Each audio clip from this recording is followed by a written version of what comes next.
Selamat siang, teman-teman. Ini ada apa? Kita coba lihat ini ya, materi ini untuk materi statistik, tapi saya coba tambahkan komputer di sini, jadi statistik dan komputer. Karena mata kuliah ini biasanya adik-adik di sekarang semester berapa ya? Tiga ya. Adik-adik di semester tiga, yang S1 ini kan baru statistik satu, nanti statistik dua, terus biasanya nanti dapat ekonometrik. Nah, di ekonometrik biasanya teman-teman sudah sedikit menyentuh tentang penerapan model-model ekonomi yang kita perlu bantuan dari komputer. Kenapa? Alasan utama kenapa komputer harus bantu kita karena komputer lebih cepat ya, lebih cepat dalam mengukur atau menghitung variabel-variabel dalam ekonomi yang merupakan bagian dari pengukuran-pengukuran statistika. Nah, ini yang menjadi hal penting kenapa kita perlu statistik dan juga ada hal berikutnya komputer. Ya, seperti itu ya, adik-adik. Alasan utama kenapa kita butuh komputer juga dalam pengukuran-pengukuran ekonomi melalui instrumen statistika. Nah, yang berikutnya ini adik-adik ya, eh, untuk mengawali ini biasanya ada dua istilah dalam dalam statistik ya, dia statistik atau statistika. Jadi ada A-nya tambah A di belakang. Statistik dengan statistika atau ilustrasi kedua berikutnya adalah apa kedua hal itu sama ya. Nah, di sini dalam konsep teori bahwa ada perbedaan antara statistik dengan statistika. Ya, makanya kalau adik-adik bisa lihat ada kantor BPS. Nah, singkatan akronim dari BPS itu kan Badan Pusat Statistik ya. Nah, ada argumentasi kalau memang dia statistik, ya berarti jelas bahwa Badan Pusat Statistik itu benar. Tapi kalau dia peran statistika, maka apakah benar kita menggunakan istilah Badan Pusat Statistika? Nah, ini kedua hal yang sebenarnya berbeda, tapi dalam ruang lingkup, ya, dalam ruang lingkup kajiannya kedua hal ini berbeda antara antara definisi tentang statistik dan statistika. Nah, ini yang paling paling utama di situ ya. Nah, dalam kehidupan nyata statistika BPS ya, BPS Kota Jayapura kan di depan apa di lingkaran AB itu ya, di depan Polsek. Nah, itu kan BPS Kota Jayapura dia hanya melakukan fungsi statistik. Dia tidak melakukan ada kalau diminta dia BPS bisa melakukan fungsi statistika. Tapi dalam artian dia menerbitkan data statistik sektoral, maka dia menjalankan fungsi statistik gitu. Ya. Jadi misalnya BPS Kota Jayapura dia ambil data dari Dinas Pertanian, Bapeda, Dinas Perkebunan, PTSP, Perindakop. Nah, itu dia menjalankan fungsi statistiknya. Tapi statistikanya biasanya tidak tergantung dalam publikasi BPS. Biasanya dia mempublikasi apa ya. Namun terkait dengan peran dari statistika dalam kita orang ilmu ekonomi biasanya paling banyak statistikanya ya karena peran statistik ini sudah dilakukan oleh badan lain, salah satunya BPS.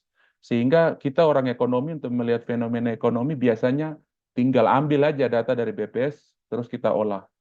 Sehingga akademisi banyak menjalankan fungsi statistika. Sedangkan BPS dia menggunakan bukan menggunakan menjalankan fungsi statistik. Nah, itulah perbedaan kita di kampus dengan institusi lain, BPS misalnya ataupun yang lain dalam penggunaan data itu ya. Sehingga kalau ditanya apakah BPS bisa menjalankan fungsi statistika, bisa tergantung permintaan pemerintah daerah kota. Kalau Kota Jayapura misalnya Sekda menyurat resmi ke kepala BPS provinsi dan itu diteruskan untuk menghimbau ke BPS Kota Kepala BPS Kota Jayapura untuk melakukan studi-studi tentang peran statistika itu bisa ya. Tapi sepanjang ini biasanya mereka fungsi utamanya statistik. Nah, biasanya akademisi banyak main di peran statistika. Nah, itu beruang lingkup pembeda antara statistik dan statistika secara empiris kita di kampus dan juga peran statistik dan statistika di BPS. Kenapa pembandingnya BPS? Karena BPS adalah salah satu lembaga yang dikuatkan berdasarkan undang-undang. Jadi dalam manajemen data di Indonesia untuk terkait data perencanaan pembangunan, Selayaknya kita menggunakan data BPS. Walaupun ada skenario-skenario perbedaan antara data Dukcapil, data Dinas Sosial dengan BPS, karena itu tiga hal yang berbeda ya.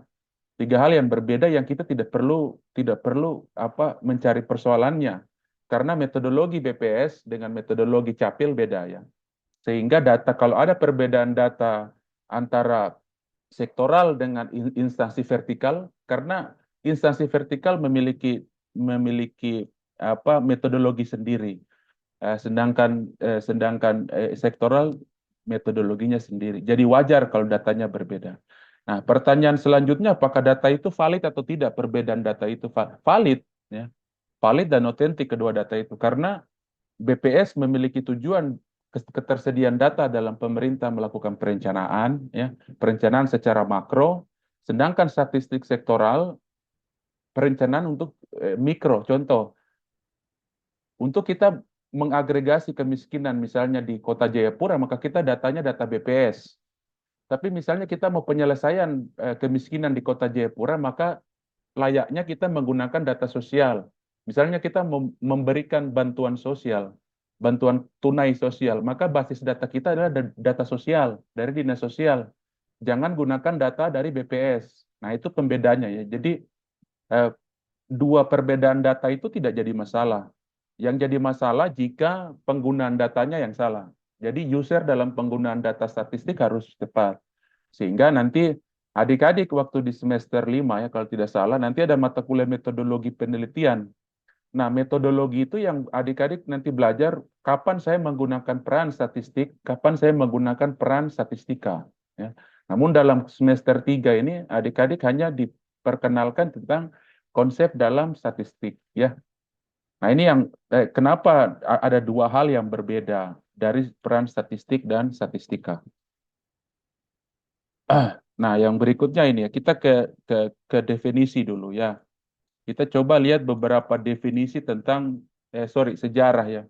Sejarah tentang statistika. Dalam artian memang statistika kita orang ekonomi tidak boleh terlalu jauh melihat hal ini karena di MIPA itu ada prodi statistik ya, S1 statistik sehingga kita di ekonomi hanya mencari logikanya statistik gitu ya. Kita tidak perlu mendalami statistika karena bukan bukan ruang lingkup kita. Kalau kita adik-adik kuliah di prodi statistik di Fakultas MIPA, nah itu berarti wajar ya.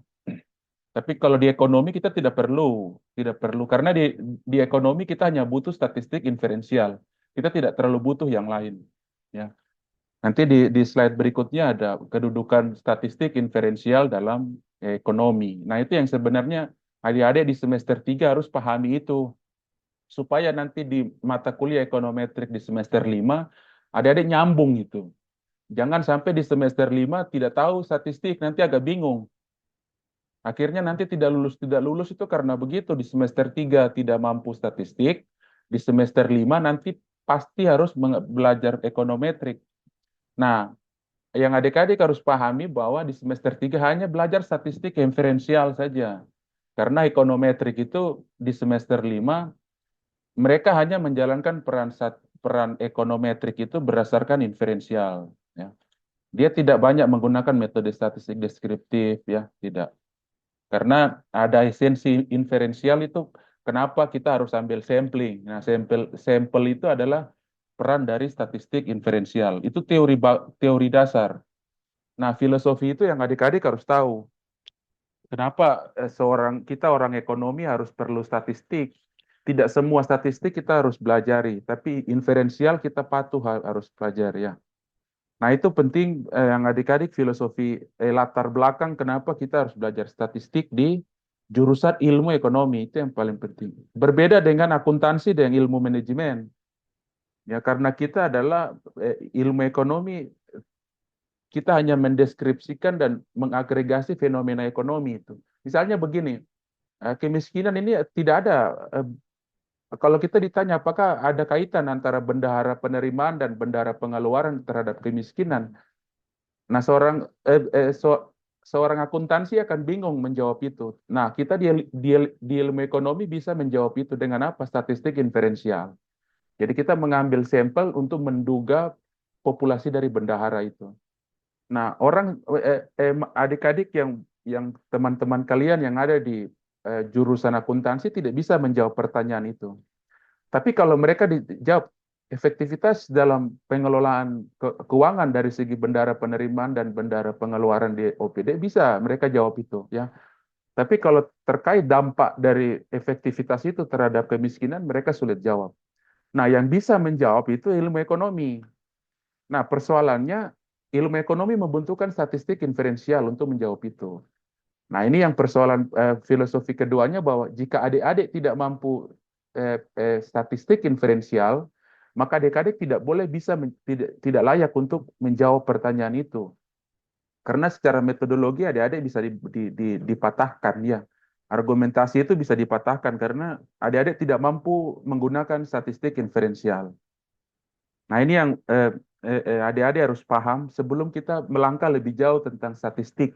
Filosofi itu penting, maksudnya begini, adik-adik harus tahu bahwa kenapa saya harus belajar statistika, untungnya saya ini apa.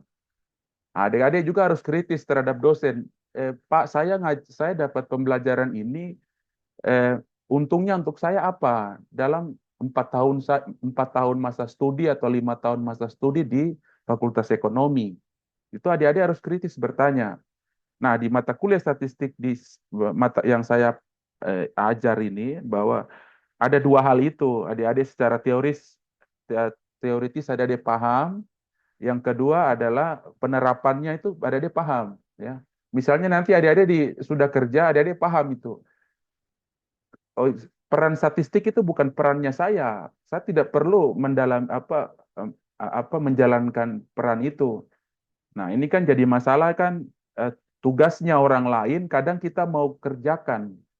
Nah, itu yang jadi masalah dalam tanda kutip. Kalau bukan tugasmu, jangan kau jalankan tugas itu. Nah, kalau adik-adik tidak tahu filosofinya, itu akan sembarang juga menjalankan tugas dan tupoksi itu. Karena peran statistika itu tidak dijalankan oleh BPS. Banyak dijalankan oleh akademisi. Sedangkan peran statistik itu dijalankan oleh OPD dalam artian pemerintah daerah dan BPS. BPS itu menjalankan BPS dengan pemerintah daerah, pemerintah provinsi, negara, pemerintah pusat itu menjalankan peran statistik. Dia buat kegiatan, dia perlu data, dia minta di BPS. Nah, data output yang kegiatan yang dijalankan oleh OPD itu harus dicatat oleh dinas kan. Nah, dia menjalankan kalau dia mencatat proses statistik, maka dia menjalankan tugas statistik, ya kan. Jadi dia tidak bisa menyimpulkan gitu. Nanti yang menyimpulkan siapa? BPS. Itu selayaknya hubungannya begitu, sederhananya begitu ya. Jadi hal yang ketiga filosofinya bedanya begini. Kalau ditanya bedanya statistik dan statistika apa, Pak? Adik-adik jawab saja. Statistika itu dia tidak memberikan kesimpulan, gitu ya. Tapi statistika dia bisa memberikan kesimpulan. Oh, di Papua ini miskin, di di Papua ini orang PAD-nya ini tidak mampu topang belanja kita. Nah, itu peran statistika.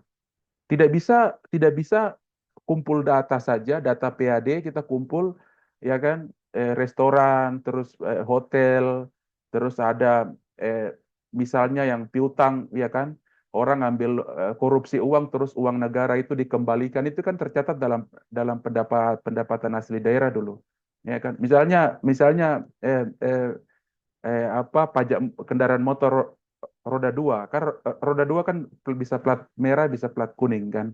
Nah, misalnya plat merah, nah dia tidak bayar pajak motor ini, misalnya terlambat bayar pajak motor dari dinasnya, berarti kan dia piutang itu ya, dia menjadi piutang untuk OPD itu. Misalnya dinas pendidikan punya kendaraan roda dua, dia tidak bayar pajak, otomatis kan itu kan menjadi piutang di Dispenda. Dispenda akan mencatat bahwa itu piutang di dinas pendidikan, itu kendaraan dinas roda dua itu ada piutang 5 tahun. Otomatis kan realisasi PAD-nya kan bukan masih piutang. Nanti mungkin di 2 tahun berikutnya baru dia bisa bayar, ya kan, dia bisa bayar. Nah, proses pencatatan piutang itu adalah peran statistik, ya, peran statistik. Jadi kita tidak bisa mengklaim bahwa realisasi piutangnya dari kendaraan bermotor dinas pendidikan itu langsung kita klaim dia bahwa PAD kita naik, tidak bisa. Karena kita perlu perlu adanya peran statistika. Nah, itu ya adik-adik apa hal praktis yang adik-adik bisa paham peran statistik dan peran statistika. Jadi tidak bisa kita mengklaim bahwa bahwa dengan adanya pembayaran piutang dari Dinas Pendidikan ke Dispenda, terus kita mengklaim bahwa PAD kita naik, tidak bisa begitu. Kita butuh peran statistika. Apakah benar bahwa apa eh, eh, piutang yang dibayar oleh Dinas Pendidikan ini dia memiliki hubungan dengan targetnya Dispenda. Jadi tidak bisa dari realisasinya itu. Nah, ini yang secara sederhana peran dari statistik dan statistika pada ruang lingkup ekonomi. Jadi adik-adik harus paham juga saya menggunakan peran statistik pada ruang tusi apa. Jika itu adik-adik misalnya di OPD tertentu tusinya ini, ya jalankan tugas statistik saja. Jangan menjalankan tugas statistika. Ya, seperti jadi misalnya adik-adik membuat laporan, laporan statistika tidak menyimpulkan bahwa organisasi ini atau dinas ini berkinerja, tidak bisa. Itu bukan pekerjaan statistik. Statistik hanya mengumpulkan data. Oh, dinas ini piutang sekian pajak motor. Dinas ini piutang karcis itu belum bayar banyak itu, yang pedagang kaki lima belum setor banyak ke Perindakop misalnya. Nah, itu saja tugasnya mencatat itu. Tapi peran statistikanya ada di Dispenda. Peran statistikanya ada di Dispenda.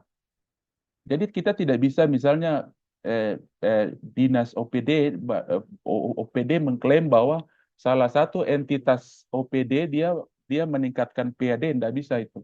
Itu salah ya. Secara teori itu salah. Karena yang memiliki peran statistika ada di eh, Bapenda. Seperti adik-adik harus pahami itu dulu. Istilahnya untuk menjawab tadi, saya belajar statistik untuk apa? Ya, jangan adik-adik pandai rumus menghitung, tapi tidak pandai menerapkan ilmu ini dalam nanti adik-adik lulus dari ekonomi. Ya, karena kadang mengaitkan antara antara peran statistik dengan peran statistika dalam tugas dan fungsi adik-adik sebagai seorang ASN itu sulit juga. Jangan sampai mengaburkan itu. Karena nanti membuat kesimpulan yang berbeda itu. Misalnya tadi, statistik tidak memberikan kesimpulan. Tapi adik-adik gunakan statistik menarik kesimpulan. Akhirnya akan salah. Nah itu adik-adik bisa pahami sampai di situ ya. Untuk sebelum kita lanjut, filosofi kenapa kita harus pakai itu ya, seperti itu. Oke, yang berikutnya nih kita coba lihat sejarah. Karena adik-adik, eh, eh, saya lebih mementingkan pemahaman konsep, ya, pemahaman konsep. Nah, sehingga adik-adik perlu memahami pertama bahwa statistik ini muncul seperti apa, kenapa dia bisa muncul tiba-tiba dalam ruang lingkup ilmu pengetahuan. Apakah statistik ini dia eh, turunan atau pengembangan dari matematika, ataukah statistik ini dia muncul sendiri sebagai cabang ilmu pengetahuan eksak yang mandiri. Kan bisa begitu. Ini menjadi menjadi pertentangan ya. Banyak klaim dari ahli matematika bahwa statistik merupakan cabang ilmu dari matematika. Banyak juga sejarawan statistik tidak, saya bukan termasuk dalam matematika, saya termasuk dalam statistik. Nah, tapi kita orang ekonomi tidak perlu masuk dalam perbedaan-perbedaan pandangan itu. Itu kan cuma egoisme dari seorang ahli ya, seorang penemu. Nah, dia mau bawa cabang ilmunya yang mandiri. Saya tidak tergantung dari ilmu lain. Nah, itu ada perundingan seperti itu, tapi kita orang ilmu ekonomi tidak boleh masuk di situ. Karena kita terbatas tentang wawasan matematika kan, kita terbatas. Tidak seperti orang-orang yang di MIPA. Nah, itu yang paling penting di poin pertama ini, sehingga di poin pertama ini eh, hal yang bisa tertulis secara sejarah ya, secara sejarah telah di Inggris ya. Kaisar Agustus mencoba menggunakan pendekatan statistik dalam melihat mencatat kekayaannya orang Inggris itu. Nah, itu hal-hal apa ya, kenapa dia bisa muncul itu karena argumentasi itu. Yang pertama ini. Nah, perkembangannya dari 1700 sampai 1800 tahun 1800-an baru muncul itu adalah bentuk, ya, bentuk kita mengenal ada tabel, ada distribusi frekuensi itu, ada bentuk chart, garis, ya. Nah, itu muncul di 1700 1800. Jadi di tahun sekian, tahun 1700-an itu baru ilmuwan itu mengenal ada grafik. Oh, data itu harus dibuat tabel. Nah, kita kan sekarang kan hanya menggunakan itu. Tapi bayangkan mereka di tahun 1700-an itu sudah berpikir apa eh, untuk memberikan informasi yang mudah sehingga orang lain bisa paham hal ini itu harus seperti apa. Mereka menjawab itu. Akhirnya di 1700 sampai 1800-an itu mereka temukan tabel itu. Oh, sederhana dalam bentuk tabel atau bentuk tabel frekuensi. Berarti kan ada proses analisis statistik di situ. Nah, itu di tahun itu yang baru muncul ya. Ini poin 2 dan 3 nih. Nah, di poin 4 dan 5 pengembangan di tahun 1820 sampai 1856 itu mulai itu ada unsur kepatuhan ya. Oh, kalau kita mau mencatat data itu seperti apa? Jadi di tahun 1700 itu orang baru dapat saja tabel itu untuk mempermudah orang membaca data. Nah, itu. Nah, 1820 sampai 1856 tahun-tahun itu mereka mulai dapat itu kepatuhan kalau kita mau buat data dalam tabel itu kepatuhannya itu bagaimana. Nah, itu didapat di 1853 sampai 1856. Itu waktu ada perang Crimea. Crimea itu perang di benua Eropa itu. Nah, sehingga mereka mencatat tentara yang mati. Tentara yang mati ini seperti dicatat. Nah, sehingga itu banyak ilmuwan-ilmuwan yang akhirnya mereka berpikir kan, oh ternyata mencatat orang mati ini bagus juga. Pikiran mungkin sederhananya begitu. Akhirnya sehingga mereka coba menentukan angka tingkat kematian.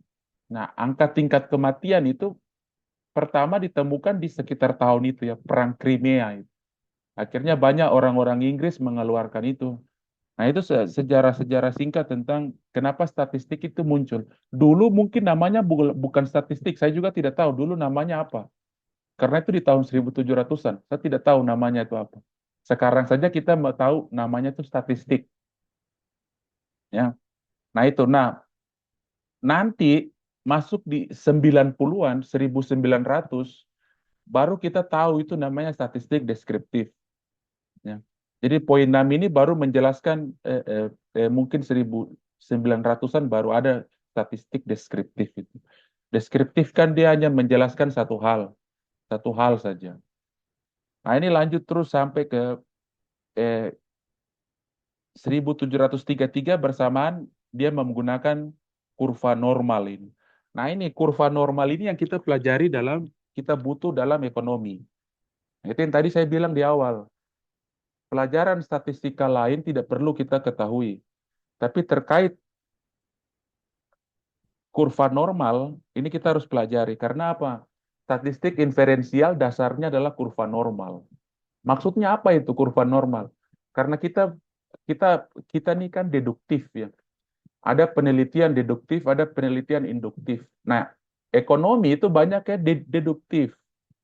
Beda dengan orang fisik, antropologi mereka itu. Kalau mereka itu induktif. Jadi mereka tuh pikiran liar, mereka turun mengkonfirmasi teori bekerja tidak. Tapi kalau ekonomi tidak, paradigmanya beda. Sehingga kadang pandangan orang ekonomi dengan FISIP itu orang sosial di ilmu ilmu sosial itu beda karena memang metodologinya beda. Jadi kalau ada perundingan perbedaan paradigma, ya kita orang ekonomi paradigmanya memang deduktif. Orang-orang FISIP, teman-teman kalian di Fakultas Ilmu Sosial, mereka induktif, kualitatif itu kan. Kalau kita kita orang ekonomi, kita kuantitatif. Makanya dasarnya adalah deduktif. Jadi kalau kita menjadi seorang kuantitatif, maka paradigma kita adalah deduktif. Kalau orang kualitatif yang ada di FISIP, ilmu sosial, ilmu pemerintahan, eh, eh, hubungan internasional, antropologi, sosiologi. Nah, itu mereka paradigmanya induktif. Kenapa mereka induktif? Karena mereka kualitatif. Nah, sehingga ini poin 11 ini dasar kita untuk menjembatani peran statistik dengan peran ekonomi. Itu dijembatani oleh kurva normal. Tahun 1733 itu ditemui itu ya kurva itu. Nah, inilah peran dari hubungan antara, jadi kalau ditanya, siapa yang menghubungkan statistik dengan ekonomi? Jawab saja kurva normal. Nah, kurva normal ini yang menjadi dasar statistik inferensial. Baru kita namanya ada teori peluang, ada namanya, oh kalau kita kumpul data sampel, istilah sampel nanti di semester 5 itu ya, istilah sampel populasi, itu dasarnya adalah kurva normal. Itu tahun 1733. Tahun 1733 didapat itu oleh De Moivre. De Moivre dapat kurva normal. Nah, baru ada pengembangan statistik inferensial. Baru kita saat ini nih ekonom-ekonom modern ini memiliki istilah sampling, ya. Oh, kalau kau kumpul data ini sampelnya sekian, populasinya sekian. Awalnya itu tidak ada orang tahu barang itu. Cuma karena tahun 1733 mereka dapat teori kurva normal tadi, probabilitas dari kurva normal itu, akhirnya ada kepatuhan. Oh, kalau populasinya sekian, saya ambil sampel sekian. Nah, itu baru di pengembangan melalui apa inferensial itu. Nah, ini terjawab pertanyaan ketiga di awal tadi. Kenapa kita perlu hanya mempelajari inferensial? Karena tadi ini kita ada di kurva normal saja, tidak usah belajar yang lain. Sampai adik-adik sampai di S3 juga tetap kita ada di bawah statistik inferensial. Jangan masuk ke statistik yang lain, deskriptif karena itu ranahnya ya apa Fakultas MIPA, bukan ranahnya Fakultas Ekonomi. Nah, itu juga penting adik-adik pahami supaya jangan salah gagal nalar itu. Eh, Judulnya adalah punya MIPA, terus orang ekonomi menulis itu kan salah kamar. Orang bisa bilang salah kamar. Salah kamar itu ya karena kau tidak tahu kau punya tugas dan tupoksi itu. Jadi itu ya, hubungannya begitu. Jadi poin 11 di slide ini menjawab bahwa untuk menjembatani teori statistik dan teori ekonomi adalah kurva normal ya. Jadi kalau ada dosen di ekonomi yang tanya, kau belajar statistik, kau juga sudah belajar ekonomi. Dua paradigma dua ruang lingkup pengetahuan ini dijembatani oleh siapa? Apakah dia melebur saja begitu saja ataukah bagaimana? Dia tidak melebur. Ini dua hal yang robust. Dalam statistik disebut robust, kokoh. Jadi ilmu statistik tetap dengan ilmunya, ilmu ekonomi dengan ilmunya, tapi dia dijembatani oleh kurva normal tadi. Kurva normal ini bagian dari ilmu ekonomi atau statistik? Dari ilmu statistik. Paham ya? Jadi kalau kalau misalnya ada yang kalau ujian ditanya harus bisa jawab. Tidak usah pakai bahasa buku ya. Harus paham. Jadi begini, saya kadang punya prinsip begini. Kalau adik-adik menjelaskan sesuatu dengan bahasa buku, berarti adik-adik tidak memahami. Tapi kalau menjelaskan dengan kalimat sederhana, saya yakin bahwa adik-adik itu paham. Karena begini, ada piramida taksonomi Bloom, gitu ya. Namanya tuh piramida taksonomi Bloom. Itu kan dia mengukur pengetahuan itu adalah paling dasar. Jadi kalau adik-adik hanya mengulangi apa yang saya ucap, berarti adik-adik belum belum paham. Beda ya. Orang tahu dengan paham itu dua hal yang berbeda. Paham ya kayak begini. Kakak ngajar kalian, kalian dengar itu cuma tahu namanya. Tapi belum belum tentu paham.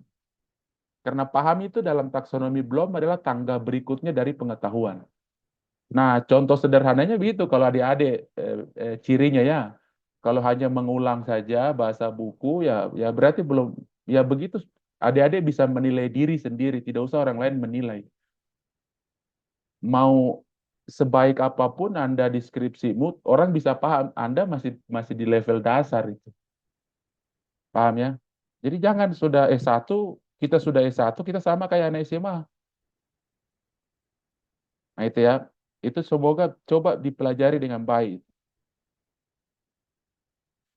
Nah, ini yang berikutnya mengenai definisi ya.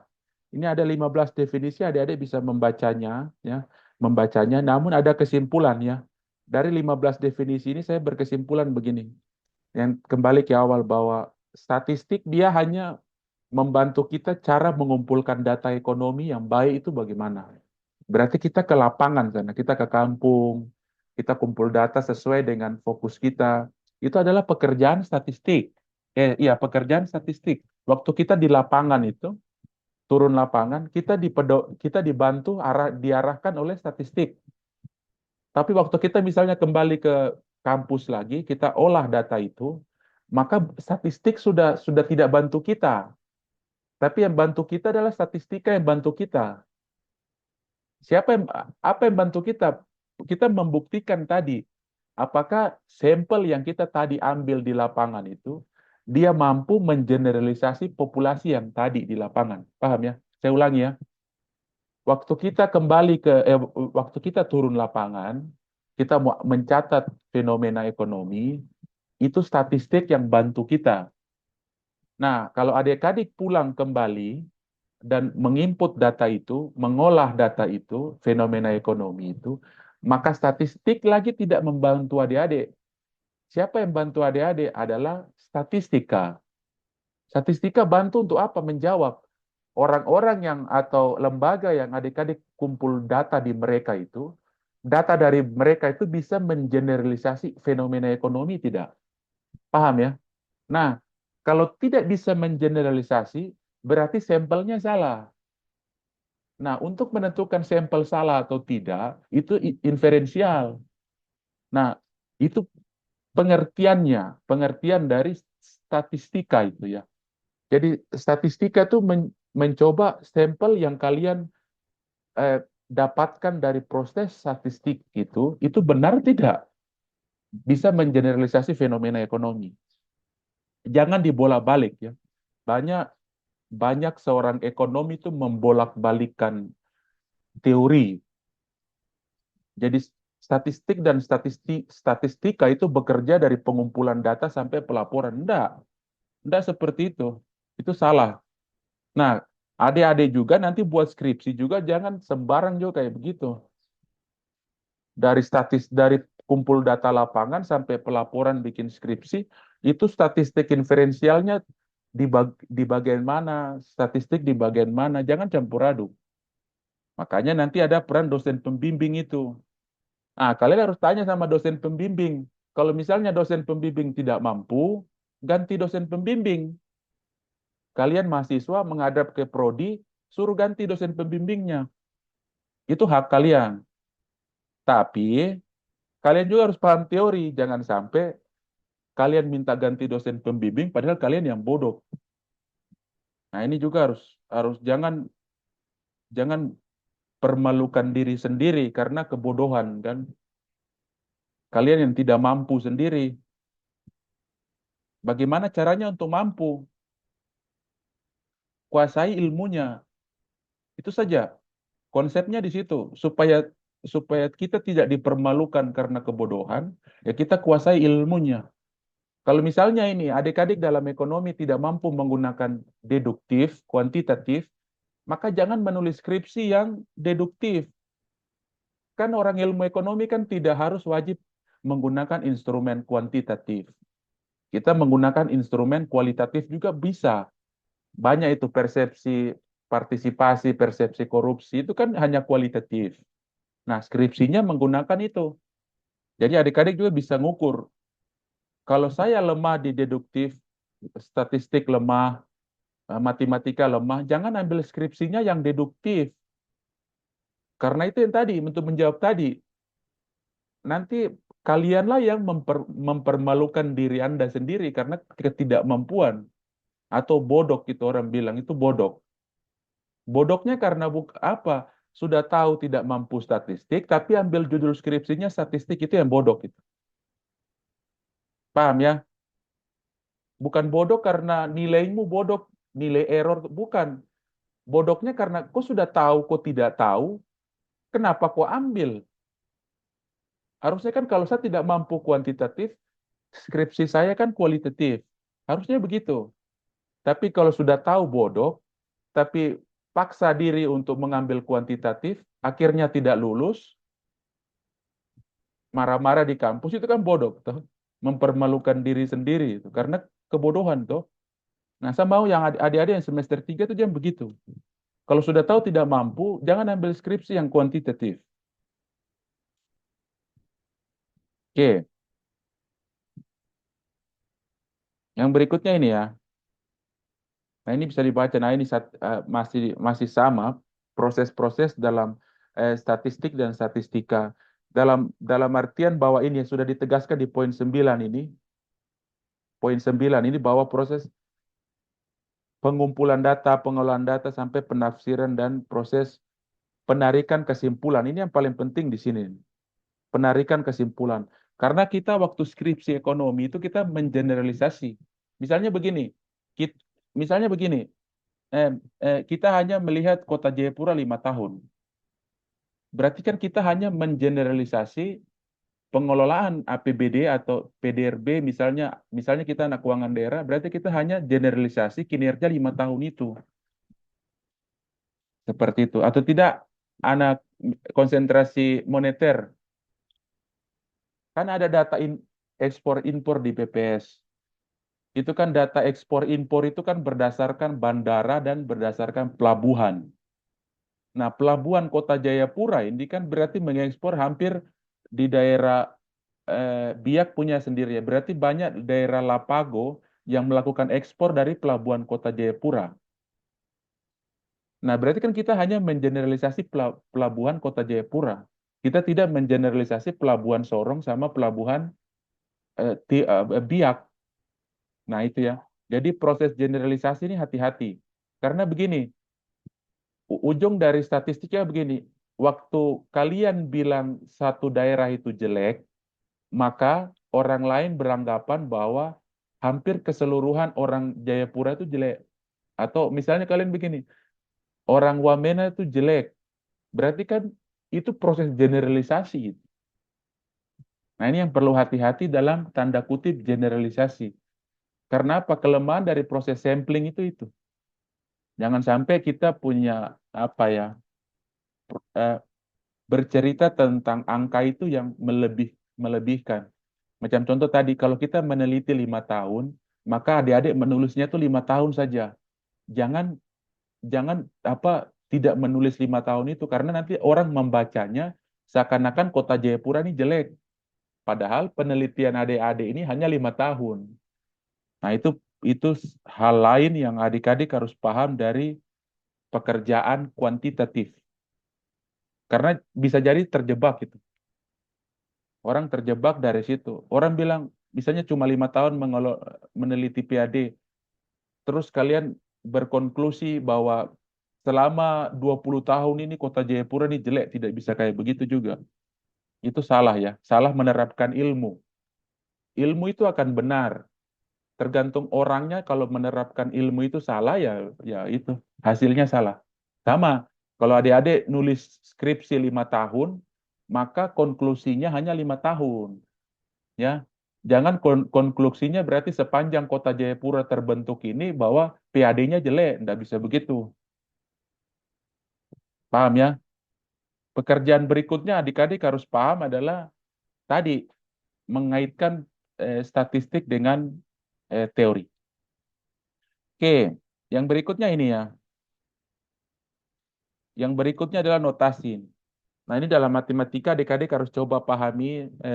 Saya juga kadang lupa-lupa ya adik-adik ya.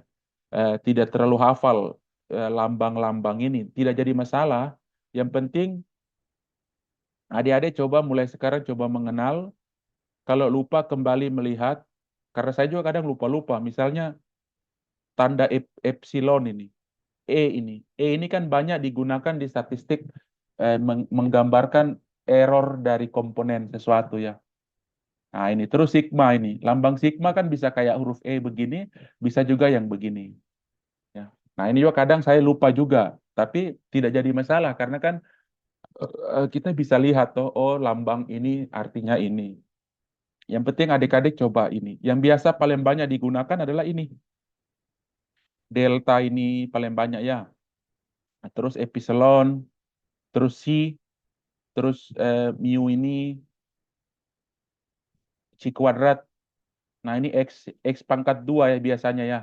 Untuk melambangkan C kuadrat tadi. Atau lambang ini, Pi ini. Ini paling banyak, ini juga banyak ya. Nah, ini adik-adik coba nanti baca-baca ya.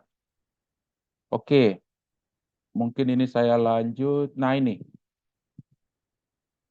eh, kedudukan ini ya. Kedudukan ini. Nah, inilah eh, eh, eh, ada angka indeks pembangunan manusia. Kalau ini disandingkan begini orang akan bingung, ini data apa? Ya kan? Ini data apa? Maksudnya ini apa datanya? Pasti adik-adik juga bingung. Ini semua muncul dalam tabel ini angka-angka. Terus saya akan apakan dia ini. Nah, misalnya adik-adik diminta data IPM oleh misalnya kepala dinas minta, kok tolong cari saya data IPM. Kalau misalnya adik-adik print print data IPM seperti ini, terus kasih ke kepala dinas, pasti kepala dinas bilang, terus harus buat dia bagaimana data ini. Nah, untuk mengolah data ini, maka dia peran statistik saja. Berarti kepala dinas itu mau kok olah dia, terus dalam bentuk-bentuk statistik, supaya saya ini mudah, mudah untuk melihat data ini. Kalau kepala dinasmu kok kasih data ini, atau misalnya eh, eh, kalian menyusun skripsi, kalian kumpul data lapangan, terus data lapangan itu mentah-mentah kalian taruh dalam skripsi, ya kita bingung juga dosen. Ini data apa yang kau kasih masuk? Nah, contohnya juga begini. Kalau data ini hanya dalam bentuk tabel begini, kita akan bingung ini data apa? Dari 2013 sampai 2022, ada Jaya Wijaya sampai Provinsi Papua, ini datanya untuk apa? Nah, statistika bantu adik-adik itu. Statistika untuk bantu adik-adik dalam dalam kaitannya apa? Seperti ini, ya kan? Nah, kalau muncul begini kan bisa bisa dibaca datanya. Oh, ternyata ternyata apa pertumbuhan Jaya Wijaya itu lebih baik ya daripada angka Provinsi Papua misalnya begitu. Tahu karena kita lihat dari sini nih trennya nih ya, yang warna apa nih Papua yang warna eh, apa nih merah muda ya, Jaya Wijaya yang warna kuning. Nah kita lihat yang kuning, walaupun yang kuning ini ada terjadi gap ya, karena dia hanya 52, sedangkan provinsi 56. Ini akan ada gap dari 2013. Nah, waktu di 2019, ya kan di kotak ini, 2019 ini awal mula titik awal dia mengerucutin, jadi gapnya mengecil. Gap antara Jayawijaya dengan Provinsi Papua itu mengecil, ya kan mengecil. Nah, tandanya begini. Nah, waktu di 2022 ada titik potong itu. Ya kan, kalau di matematika kan kita kenal titik potong. Nah, titik potongnya tuh ada di 2020. Tahun 2020 antara Papua dengan Jayawijaya. Nah, titik potongnya itu ada di 58 dengan 60, ya kan? Nah, tahun 2021 ini mulai nih terbalik ini. Akhirnya yang membuat gap itu adalah Jayawijaya, ya kan? Yang membuat gap ini adalah Jayawijaya.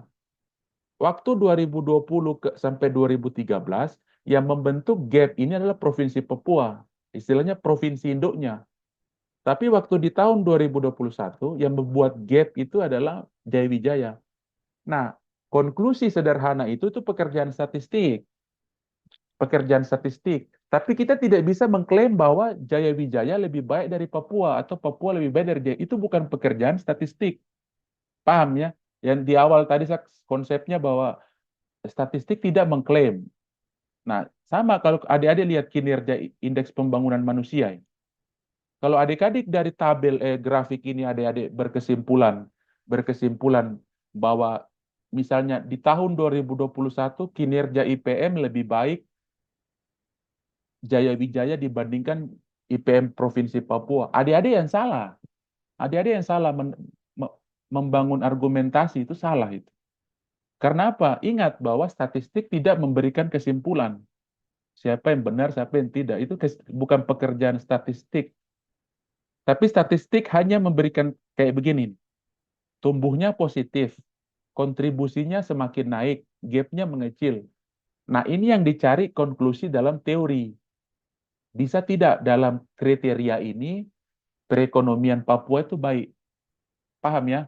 Jadi eh, banyak banyak orang menulis itu seperti itu di koran atau tidak kalian lihat berita. Mereka hanya melihat pekerjaan statistik begini sampai dapat tabel begini, terus mereka mengklaim bahwa Papua ini cenderung tidak baik kinerjanya dibandingkan Jayawijaya atau tidak kota Jayapura. Itu salah ya. Secara metodologi itu salah. Karena tadi kembali ke konsep. Kalau ditanya kenapa salah? Ya metodologinya salah. Metodologi mana salah? Statistik tidak memberikan kesimpulan. Jawab aja begitu. Kalau orang lawan bicara kita dia terus menentang, kita diam. Karena kita tahu orang itu bodoh. Ngapain kita harus layani? Kalau orang yang bodoh, kita tidak perlu berargumentasi banyak karena kita tahu dia bodoh. Paham ya? Jadi kalau dalam adik-adik juga beretorika di kampus, kalau lawan bicaranya itu bodoh, jangan dilayani. Orang seperti itu tidak bisa dilayani karena kemampuan kemampuan teorinya kalah dia. Ya, paham di slide ini paham ya. Yang berikutnya ini juga sama di slide ini. Yang tadi hanya kinerja, yang ini akselerasi. Akselerasi itu sama dengan percepatan. Akselerasi sama dengan percepatan kita menghasilkan sekian poin. Itu akselerasi. Nah, dari kinerja makro, gambarnya kayak tadi. Kinerja makro, gambarnya begini, IPM, Indeks Pembangunan Manusia. Tapi kalau dari kinerja akselerasinya, dua-duanya turun itu. Bentuknya begini gambarnya kan. Nah, di sini baru kita bisa paham bahwa ekonomi membutuhkan wujud. Ya. Kenapa saya bilang begitu? Karena begini, misalnya ini gambar ini tidak ada. Terus kita hanya bercerita ria, bercerita bahwa Papua itu kok kinerjanya itu kok tidak baik ya dibandingkan ini. Itu kan kita hanya cerita. Bentuknya itu bagaimana? Bentuk dari Papua tidak berkinerja itu bentuknya itu seperti apa? Nah, statistik bantu kita memvisualisasikan itu. Oh, bentuk dari Papua tidak berkinerja ini berdasarkan gambar ini. Gambar apa? Gambar graf line ini, gambar ini. Paham ya? Sampai di situ paham bisa tak? Bisa ke tidak? Harus bisa lah. So, semester 3 ya. Ya. Nah, yang kedua adalah dari perbedaan dua ini ada dua data yang digunakan. Satu adalah data asli kinerja, ya, data hasil kinerja. Misalnya IPM itu kan data terstandar ya. IPM itu data terstandar. Kalau 60 ke atas itu datanya berkinerja menengah ya kalau tidak salah, menengah atau tinggi. Tinggi menengah. Kalau 70-an ke atas baru tinggi. Kalau 60 itu dia ada menyentuh angka 60 itu menengah. Kalau misalnya kinerja IPM-nya 53, 42 itu kinerja IPM-nya rendah itu ya. Nah, kita bisa mengolah data itu. Nah, yang kedua adalah kita mengolah data percepatannya. Percepatan didapat dari mana? Ingat matematika. Matematika tuh begini, dua hal kalau dibandingkan, maka notasinya adalah pengurangan, tanda kurang, tanda kurang, ya, tanda kurang. Bukan negatif ya, walaupun notasinya sama ya. garis itu. Tapi jangan dibaca negatif karena negatif itu ada begini ya. Coba saya menjelaskan sedikit antara pengoperasian bilangan. Beda kita menyebutkan kurang dengan negatif. Ingat ya beda ya. Pengurangan itu adalah mengoperasian berusaha kita pengoperasian bilangan. Tapi kalau tanda negatif itu kita membentuk karakteristik data. Ada data yang positif, ada data yang negatif. Jadi beda ya makna dari walaupun tandanya sama kurang, tapi ada dua konsep di situ. Konsep matematika hanya mengenal pengurangan tanda kurang itu adalah pengoperasian bilangan. Itu belajar di SMP, SMA apa? Tanda kurang ya. Itu pengoperasian bilangan. Kalian matematika satu sudah dapat toh? Siapa yang ngajar matematika satu? Di semester satu siapa yang ngajar? Oke. Nah, itu ya. Yang berikutnya adalah tanda negatif. Tanda negatif adalah kita mengelompokkan data. Oh, kecenderungan data. Kecenderungan data kita ada di misalnya gini ya. Diagram Kartesius. Ya, diagram Kartesius. Kalau ranahnya ini kan ranah positif kan? Ranah positif kan? Kalau yang ini kan ranah negatif. Ya. Berarti kan data ini mengarah pada kecenderungan ini di kurva itu ya. Kalau kita gambar kurva Kartesius, data kita ada di sini atau datanya ada di negatif. Berarti kan arah data. Paham ya? Jadi penyebutan kadang juga orang salah makna juga harusnya dia sebut pengurangan, dia sebut negatif itu cara bacanya salah. Nah, terkait data ini kita tidak bisa bilang pengurangan tapi negatif, ya. Tapi kalau sebelum mengolah data ini kita kurangi dulu. Nah, itu yang disebut akselerasi itu. Jadi data 2000, jadi delta delta 8 ini dikurang toh dikurang dengan delta 7. Ya toh yang ini. Nah, kita dapat apa? Ini kita dapat koefisien. Eh, iya, nilai nilai koefisien lah. Nilai nilai koefisien. Nah, data ini yang kita coba gambarkan. Nilai-nilai koefisien ini yang kita gambarkan menjadi gambarnya bentuknya begini nih. Ini nih. Ternyata dari kinerja tadi ternyata yang asli ya, data persentase tadi dengan satuan persen, itu kok datanya gapnya mengecil di 2020. Nah, kalau dari data akselerasi, lihatin, tidak kuat kan fluktuasinya itu. Nah, fenomena ini yang kita cari dari statistik, konklusinya nih. Tidak kuat efek efek fluktuasi terhadap Papua. Lihat, yang warna hijau ini Papua ini. Lihat, Papua ini keluar hampir sudah menyentuh minus nol. Minus nol. Berarti kan akselerasinya itu tidak sebesar ini kan. Akselerasi di 2020 ini tidak sebesar akselerasi di 2019. Buktinya apa ini? Dari angka 1,71 turun menjadi 0,66. Sedangkan Jaya Wijaya dia hanya dapat 0,42, dia masih plus. Ingat ya, jadi tanda plus dengan tanda negatif ini hati-hati. Jadi memaknai simbol matematika dalam statistik itu harus hati-hati. Ingat bahwa eh, ingat bahwa di dalam matematika namanya kita membandingkan sesuatu dengan sesuatu yang lain itu adalah proses pengurangan berarti, ya. Oke. Nah, itu dari gambar ini yang dimaksud. Nah, ini yang paling ini ya. Nah, Dede bisa baca yang paling penting adalah di sini. Nah, di sini adik-adik di semester 5 nanti dapat mata kuliah ini, ekonometrik. Nah, ekonometrik ini biasanya saya dengan Pak Yundi yang ngajar mata kuliah ekonometrik. Nah, mata kuliah ini dia menjadi jembatan ini. Jembatan dari statistik inferensial, matematika, teori ekonomi yang adik-adik dapat di semester 1 pengantar teori mikro makro. Nah, dijembatani oleh ekonometrik untuk melihat ini nih, fenomena ini. Fenomena ini apa? Fenomena ini ada di masyarakat. Macam kau lihat misalnya orang yang gros sana. Orang yang gros, saudara tetap miskin-miskin begitu tuh karena apa? Adik-adik tidak bisa datang ujuk-ujuk langsung datang ke sini dengan teori ekonomi. Tidak bisa. Adik-adik perlu dibantu oleh statistik inferensial, adik-adik perlu dibantu oleh matematika, terus ke sini dulu. Di semester 5 dapat ini dulu, ekonometrik. Setelah dapat ekonometrik, baru adik-adik melihat fenomena ekonomi yang ada di Enggros misalnya. Atau tidak di Beoga, di distrik Beoga di puncak sana. Atau tidak di Yalimo atau di mana. Gitu. Atau tidak di Yalimo misalnya di Apalapsili, distrik Apalapsili sana. Kalian lihat itu.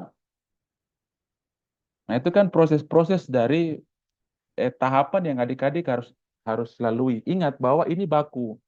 Beda adik-adik di aktivis. Kalau di aktivis ya mungkin bisa langsung, tapi kalau kita di kampus harus ada patuh teori ya. Teorinya harus patuh. Nah, terkait mata kuliah statistik ini, ya, mata kuliah statistik, adik-adik hanya cukup belajar inferensial. Untuk apa? Untuk adik-adik bisa memahami ekonometrik dulu di semester 5. Sehingga apa? Sehingga waktu adik-adik nyusun skripsi ini untuk melihat fenomena ekonomi ini, adik-adik bisa paham, bisa menulis. Saya kembali lagi, jika adik-adik mampu deduktif atau tidak kuantitatif. Jika adik-adik tidak mampu kuantitatif untuk melihat fenomena ekonomi ini, adik-adik lihat dari induktif atau kualitatif itu. Ya, jadi jangan paksa diri kalau tidak mampu, terus paksa diri ke sini. Atau tidak sama. Kalau misalnya saya tidak mampu di kualitatif, jangan paksa diri ke kualitatif. Itu bodoh juga. Kalau dua-duanya tidak mampu, mendingan kuliah ulang. Ya, seperti itu ya konklusinya ya. Oke, saya lanjut. Nah, ini statistik apa penelitian-penelitian terkait statistik dalam penelitian. Kalau adik-adik itu S1 itu begini ya logikanya ya. S1 itu hanya pada taraf taraf ini ya, mengetahui. Misalnya begini, anak S1, anak S1 adik-adik nanti kalau rajin-rajin ya bisa tulis skripsi. Kalau S1 itu sarjana itu dia hanya menjawab apakah teori ini bekerja atau tidak di lapangan. Itu saja. Kalian punya tugas S1 itu. Tapi kalau S2 pertanyaannya dikembangkan.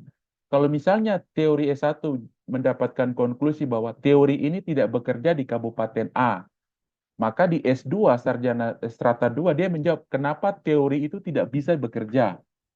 Masalahnya ada di teori atau masalahnya ada di kepatuhan masyarakat atau tidak ada benturan. Kan masyarakat di bawah kan punya teori juga.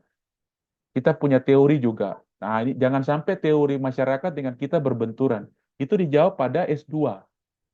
Nah, S3 itu kita mencari mencari apa? Harmonisasi. Jika ada benturan teori masyarakat dengan teori teori grand teori, maka kita cari harmonisasinya tuh bagaimana. Nah, harmonisasi itu yang disebut teori baru. Itu ruang lingkup S3. Tapi kalau kalian S1 ini hanya mengkonfirmasi saja. Misalnya Kota Jayapura ini miskin. Kita adopsi itu teori kemiskinan itu. Teori kemiskinan BPS, kemiskinan UNDP, kemiskinannya sosial itu ada itu ya. Atau tidak kemiskinan dari Keynes. Nah, kita konfirmasi. Oh, ternyata teori kemiskinan yang ada di Kota Jayapura tidak sesuai dengan teorinya Keynes. Sudah, sampai di situ saja. Pekerjaan kalian sampai di situ ya satu. Itu batasan antara sarjana dengan sarjana tingkat 1 dan sarjana tingkat 2. Nah, sehingga apa kalau dalam ruang lingkup statistik? Nah, berarti adik-adik hanya mencari statistik penelitian ini untuk memahami, diketahui dan dijelaskan. Contoh, ada pertanyaan, oh terus ini gagal ke tidak? Berarti kalau macam adik-adik menggunakan notasi negatif berarti apa gagal, maka benturkan kalimat gagal itu dengan teori institusional keuangan daerah ujungnya, toh. Seperti itu. Jadi hanya mengkonfirmasi apakah teori institusional ini bekerja untuk fenomena otsus tidak. Itu saja. Kalau sesuai ya sudah sesuai. Kalau tidak ya tidak. Adik-adik tidak perlu mencari lebih jauh lagi kenapa tidaknya, kenapa iyanya. Itu karena itu pekerjaan S2. Ini yang dimaksud dengan pemahaman statistika dalam ruang lingkup penelitian. Karena ada yang disebut penemuan, pembuktian, sama pengembangan. Kalau adik-adik yang S1 ini, kalian hanya cukup memahami saja, ya kan? Kalian eh, jangan paksa untuk memecahkan masalah itu. Enggak. Untuk memahami saja kalian tidak mampu, toh. Jadi tidak usah untuk mau mencari solusinya. Biarkan orang lain membantu untuk memecahkan. Begitu ya, itu pekerjaan S1. Nah, ini terkait dengan data ya. Nah, terkait dengan data ini, data terus ini ya, skala data. Nah, ini penting untuk yang tadi ya, bahwa eh, eh, notasi tadi matematika ya. Ini contoh di sini ya. Notasi bagi, kali, kurang, dan tambah itu tidak bisa dioperasikan di data nominal dan ordinal. Tapi dia bisa dioperasikan di data rasio dan interval. Sekarang misalnya kalau ada yang tanya, kakak, data rasio itu yang kayak bagaimana? Kalau anak keuangan daerah, pasti dia menggunakan data rasio. Karena apa? Data APBD itu data rasio namanya. Jangan kau bolak-balikkan dia. Kau sebut data APBD itu data ordinal itu salah. Kenapa salah? Kau tidak tahu. Kenapa tidak tahu? Karena kau tidak belajar itu saja. Paham ya? Jadi kita mengoperasikan statistik kita harus patuh di sini ya. Itu yang tadi bilang statistik ini punyanya orang lain, teorinya orang lain. Sehingga kita harus patuh juga dengan aturan-aturan orang lain. Kita tidak bisa paksakan derajatnya ilmu ekonomi, kita rubah-rubah maunya statistik, tidak bisa. Kita salah itu. Jadi kalau macam orang statistik sudah bilang data data uang itu data rasio. Jangan kita interpretasi lain orang ekonomi. Jadi ingat ya baik-baik bahwa statistik ini miliknya orang lain, bukan miliknya ekonomi. Sehingga untuk mengoperasikan statistik di dalam ekonomi ada kepatuhan ini, ya, dari bentuk berarti data kuantitatif tadi, data kualitatif tadi ya, bahwa kuantitatif berarti penelitiannya deduktif, ya kan? Kalau kalau memang sifatnya kualitatif, berarti penelitiannya adalah induktif. Penelitian induktif ini dia mencari teori di lapangan di masyarakat sana. Dia mencari teori yang bekerja di masyarakat. Tapi kalau deduktif tidak, teori apa yang sudah ada, dia konfirmasi ke lapangan ini teori ini bekerja atau tidak. Jadi itu dua paradigma yang berbeda. Nah, kadang orang kalau tidak paham ini dia ngawur juga. Dia sembarang, bicaranya sembarang. Karena dia tidak paham ruang lingkup deduktif dan induktif. Ya, kita kualitas orang ekonomi juga bisa kualitatif, mencari fenomena di lapangan. Misalnya kita tinggal di salah satu keluarga untuk mencari perilaku konsumsinya, itu pekerjaan kualitatif. Pekerjaan yang sama dilakukan oleh teman-teman kalian di antropologi atau sosiologi. Nah ini. Nah beratnya kalau kita menyentuh kualitatif, maka adik-adik harus mempelajari antropologinya dan sosiologinya. Kalau adik-adik tidak mempelajari sosiologinya, maka tidak dapat itu perilaku konsumennya, tidak dapat. Nah itu beratnya di situ. Jadi adik, kalau ditanya yang mudah yang mana? Penelitian kualitatif atau kuantitatif? Ya dua-duanya sama, sama-sama sulit. Ya, jadi hati-hati untuk menentukan skripsi itu paradigmanya apa. Caranya apa? Kalian kalau ditanya Bapak atau Kakak saya skripsinya apa ya? Kau punya kemampuan di mana? Itu aja. Kalau kau lemah matematika, sudah tahu kau punya matematika di transkrip nilai C, jangan kau ambil kuantitatif. Kau ambil kualitatif saja. Itu saja gampangnya itu. Kau lihat kau punya transkrip nilai, Kalau matematikamu C, kau sudah perbaiki lagi dapat C lagi, berarti kau jangan skripsi, jangan kau ambil kuantitatif. Kau kualitatif aja turun ke masyarakat, wawancara-wawancara masyarakat di sana, balik, kau analisis, sampaikan skripsimu. Begitu aja. Jangan kau paksa ke kuantitatif. Karena karena kau pun nilai matematika jelek toh. Begitu aja. Yang paling mudah daripada kau bingung toh. Yang paling mudah adalah kau lihat kau pun nilai sendiri. Saya pun matematika kalau bagus ya saya berani ambil kuantitatif, tapi kalau jelek kau ambil kualitatif saja. Kalau kau paksa kuantitatif nanti kau bikin susah orang dosen pembimbing untuk bimbing kau. Gitu ya. Nah, itu yang paling penting untuk dalam pemahaman ini ya. Nominal, ordinal. Bedanya nominal begini kalau kalau kalian tanya. Nominal dengan ordinal itu bedanya di mana? Nominal itu data yang dikategorisasi tapi dia yang tidak memiliki derajat. Misalnya begini, angka 0 untuk perempuan, angka 1 untuk laki-laki. Bukan berarti angka 1 itu lebih lebih tinggi derajatnya daripada angka 0. Enggak. Itu data nominal. Dia hanya apa ya apa atribut yang diberikan supaya data itu bisa diolah dalam software-software statistika. Itu data nominal itu, hanya tanda aja, hanya tanda. Laki-laki satu, laki perempuan dua, gitu kan? Itu nominal namanya. Tapi kalau ordinal tidak. Misalnya 0 untuk kepala bidang, satu untuk kepala dinas. Ya kepala dinas lebih tinggi jabatannya daripada kepala bidang. Kalau datanya kalian begitu, itu termasuk data ordinal. Nah, yang jadi masalah, kalau kalian gagal menentukan ini data nominal atau ordinal, nanti metodologinya salah. Metodologi apa? Metodologi apa? Teknik analisis datanya salah. Karena begini, rumus untuk analisis data ordinal itu sendiri beda, nominal itu beda, ya. Jadi contoh paling mudah kalau nanti kalian gunakan waktu deskripsi atau apa, data itu kumpul, terus tanya sama dosen pembimbing. Kembali lagi saya ingatkan, tanya sama dosen pembimbing kalau kalian masih bingung-bingung, toh. Bapak ini saya punya data ini apa? Gitu. Jangan diam-diam. Kalau tidak nanti salah. Salah kalau salah di ujian skripsi kan repot, ya.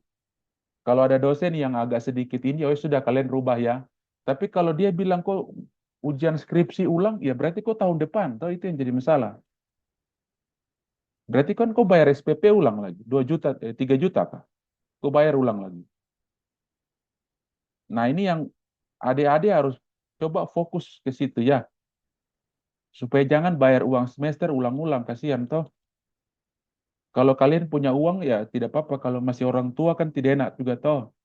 Bayar uang semester mahal-mahal karena kalian yang bodoh sendiri. Oke, nah ini terkait ini ya, data. Nah yang paling penting di sini. Nah ini ya, pekerjaan statistik adalah di sini tadi. Khususnya inferensial. Bahwa yang warna kuning ini ya, bahwa kita mencoba mencoba melihat ini ya, sampel ini X bar ini. Kalau kalau ada gambar begini, X terus ada garis di atas, itu namanya X bar. X bar itu berarti data yang kau rata-ratakan. 10 tahun kau rata-ratakan dia. Nah, itu notasinya tuh X bar. Kalau ini adalah notasi peluang, sorry, bukan peluang, sorry, sorry. Eh, pop, apa populasi, gambar dari populasi. Jadi ceritanya begini, X bar ini dia harus menggambarkan karakteristik dari P. Paham ya? X bar ini dia harus menggambarkan karakteristik dari P. Artinya apa? Berarti kalau sampel yang kau ambil dari populasi itu salah, maka proses generalisasimu salah. Paham ya? Paham tidak? Kalau tidak paham bilang. Oke, kakak ulang. Kakak ulang ya. X bar ini dia harus mengandung karakteristik populasi. Itu kalimat yang lebih pendek itu. X bar harus menggambarkan karakteristik populasi. Bisa bisa paham tidak itu hal sederhana itu? X bar X bar ini, X bar ini populasi. Sorry, sampel. X bar ini sampel ini. Nggak paham ya? Oke, ini saya gambarin ya. Jadi misalnya ada bulat begini. Ini ada siapapun dia, mau tumbuhan kah, pohon kah, binatang kah, manusia kah, ini di dalam ini ya. Kita mau lihat karakteristik, misalnya tumbuhan. Misalnya kita pilih ini, pilih dua ini. Dua ini yang kita cari, jadikan dia menjadi sampel dua ini. Nah, ini yang disebut X barin, paham ya? Ya, kalian ini harus harus bikin saya capek ya. Saya harus gambar begini baru kalian bisa mengerti kah? Nah, yang ini namanya X bar, yang dua ini X bar. Nah, tadi kan definisi dia mengandung karakteristik populasi. Nah, kalau dua ini yang kau ambil, tapi dia tidak bisa menggambar mewakili data ini satu, data kedua, data ketiga, data keempat, data kelima, maka proses generalisasi tentang P itu salah. Paham tidak? Wah, masa kamu tidak paham ini kan? Saya ulang ya, ini P, lingkaran ini disebut P, P. Nah, yang lingkaran ini disebut X bar. Makanya X bar ini harus mengandung karakteristik dari populasi itu. Nah, inilah pekerjaan inferensial, statistik inferensial. Yang tadi kita di slide pertama, kakak di awal tadi kakak sebut ada penemuan di 1700-an 1000 tahun 1733 didapatkan kurva normal tadi. Bahwa data itu bersifat normal. Data itu bersifat normal itu karena kaidah statistik saja. Tapi bahasa sederhananya itu tadi, sampel itu dia harus menggambarkan populasi. Contoh begini, contoh paling sederhana kalau kalian belum paham lagi. Misalnya begini, misalnya begini, kau mau meneliti tentang persepsi persepsi kepatuhan dari penatausahaan keuangan, ya kan? Di tingkat bendahara, berarti kan apa di tingkat OPD. Berarti yang kau wawancara itu bendaharanya, bendaharanya yang kau wawancara. Jangan kau wawancara PPTK. Enggak boleh. Walaupun PPTK juga dia memiliki fungsi itu, tapi kan dia mandat mandat dari PPTK itu kan dilaksanakan ada di bendahara juga kan. Kan tidak mungkin dia verifikasi apa apa verifikasi nomor rekening dan lain-lain. Enggak kan. Dia hanya bertanggung jawab sama DPA saja toh. Menyusun DPA, memastikan bahwa apa orang menjalankan DPA ini kalau kau pihak ketiga kan itu kan perannya PPTK itu. Jangan PPTK lagi kok bekerja untuk pekerjaannya bendahara lagi, kok yang ngatur uang lagi, itu kan salah. PPTK tidak punya hak untuk ngatur-ngatur uang keluar masuk. PPTK PPTK bertanggung jawab untuk menyusun DPA itu. DPA itu PPTK yang nyusun. Karena itu ada mandat dari kuasa pengguna anggaran yang ada di pengguna anggaran dari kepala dinas. Kan mandatnya ke dia toh. Nah, itu jadi kalau kau mau lihat karakteristik dari penatausahaan bendahara di tingkat OPD, maka misalnya ini yang duanya, yang kau wawancara adalah bendahara penerimaan dan bendahara pengeluaran, misalnya begitu. Jangan kau kau apa wawancara PPTK salah, berarti apa? Sampelmu itu salah. Siapa yang berarti apa kalau dalam sini X barnya ini salah, X barnya ini salah, paham ya? Atau tidak kau kau wawancara pejabat pembuat komitmen, itu salah, lebih salah lagi. Kalau ruang lingkup pembicaraanmu adalah pengadaan barang dan jasa, orang apa apa itu namanya lelang itu, mah cocok kau wawancarai pejabat pembuat komitmen. Tapi kalau macam untuk efektivitas dari uang uang keluar uang masuk ini, ya berarti kau kau wawancara bendahara saja. Kau tidak perlu wawancara itu pejabat pembuat komitmen itu. Paham? Maksudnya sudah bisa paham ya? Dalam konteksnya begitu, pemilihan sampel ini, ya memang kalian kan begini, statistik ini harus bergayung bersambut dengan metodologi penelitian. Statistik ada di semester ini, 3. Kalian nanti di semester 5 itu dapat metodologi. Tapi begini, jangan kau belajar metodologi di semester 5, tapi kau lupa yang statistik yang di semester 3. Ya. Karena apa? Metodologi juga mencoba apa menerangkan engkau sehingga engkau bisa menggunakan statistik itu sesuai kaidahnya itu. Kaidah apa ini yang tadi ini? Supaya kita dapat definisi bahwa penelitian saya ini, X bar saya ini, atau sampel saya ini, mengandung karakteristik dari P. P apa? Populasi ini. Paham ya? Kalian kalau sampai di sini agak-agak ini juga. Paham ya? Oke. Selanjut, nah ini terkait angka ya. Nanti dibaca yang paling penting di sini. Paling penting di sini ada yang tanda-tanda yang ini ya, ada absolut, relatif, dan indeks. Ini kan sama. Misalnya begini, data rasio, indikator rasio ini dia beda dengan persentase. Contoh kayak begini, data rasio itu. Eh, apa ya? Sabar, sabar. Misalnya ini, rasio guru murid itu kan terstandar.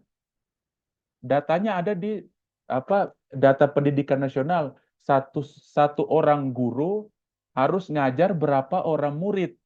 Nah, itu data rasio itu, ya, data rasio itu. Jadi kalau macam semakin tinggi data rasio, sebenarnya kinerjanya semakin buruk. Beda dengan data indikator persentase. Semakin tinggi persentase tergantung notasinya. Kalau persentasenya semakin tinggi, ya berarti semakin baik toh. Misalnya realisasi PAD tahun ini 50%, tahun depan 70%. Oh bagus tuh, berarti kita 20% kinerja. Tapi kalau rasio ini jadi masalah, jangan salah baca. Kalau rasio misalnya satu orang guru ngajar 20. Misalnya rasionya naik, naik lagi menjadi 27. Berarti kan kita tambah ngajar tambah setengah mati toh. Berarti satu orang guru nih dia ngajar 27 orang atau 30 orang. Paham tidak sampai situ? Nah, ini kadang kalau kalian baca buku-buku indikator pemerintah daerah itu dong, dong uh, uh, agak bodoh juga di situ. Tidak bisa membedakan indikator persentase dengan rasio. Contoh lagi dalam ekonomi, misalnya inflasi. Inflasi itu terstandar datanya. Kalau kau kasih turun inflasi sampai 2, kasihan penjual itu tidak dapat untung, dia tutup. Kalau kalau swasta tutup, pengangguran tinggi karena tenaga kerja ada yang di PHK. Pengangguran tinggi. Kalau pengangguran tinggi, kemiskinan tinggi.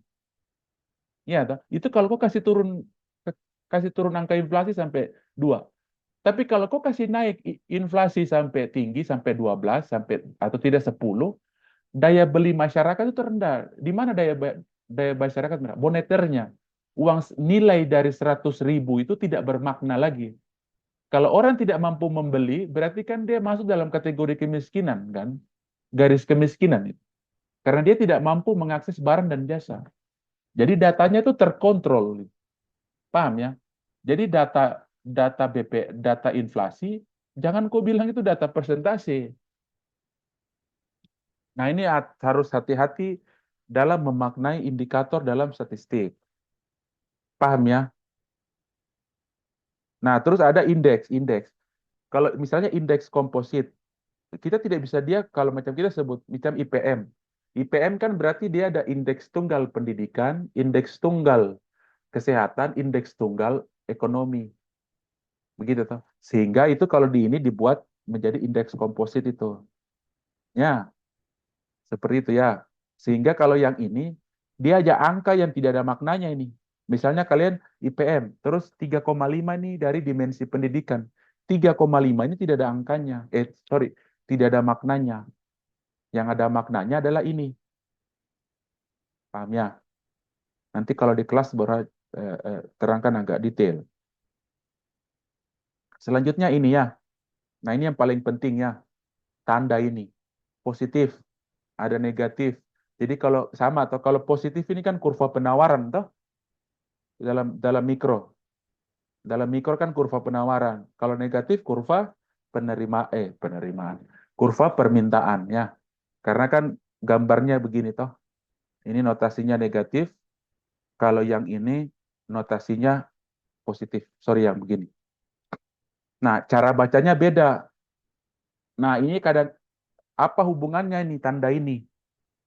Tanda ini apa? Ini materi dari Pak Yundi ya, SMS. Beliau tulisnya SMS ini ya. Ada tanda, signs, magnitude, itu besaran sama signs ini ya, makna. Jadi kalian harus tahu tandanya itu apa, besarannya berapa, sama maknanya. Maknanya ini makna teori. Teori apa? Mikro, makro. Terus kalau kalian keuangan daerah ya teori keuangan gitu ya. Nah, ini yang paling penting dari proses statistik menurut hemat saya pada slide ini ya. Karena apa? Penting dalam ekonometrik bahwa tanda ini menjadi teori begitu. Maksud saya itu begini. Waktu kalian menghubungkan eh, pengangguran dengan DPA, DPA misalnya di Dinas Tenaga Kerja, maka hubungannya harus apa? Negatif, ya kan? Negatif. Paham tidak?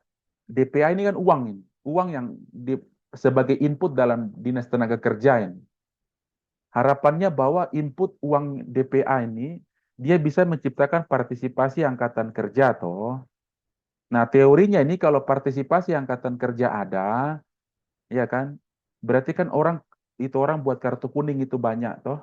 Itu kan berarti kan pengangguran turun toh. Berarti apa yang kau bangun? Berarti DPA ini dia memiliki notasi negatif dengan apa pengangguran notasinya. Bacanya bagaimana? Jika jika DPA ini naik, maka kemiskinan turun. Paham ya? Kalau DPA ini turun, berarti pengangguran naik. Nah, jangan biasa orang buat begini. Ada juga orang buat kalau positif. Sabar ya.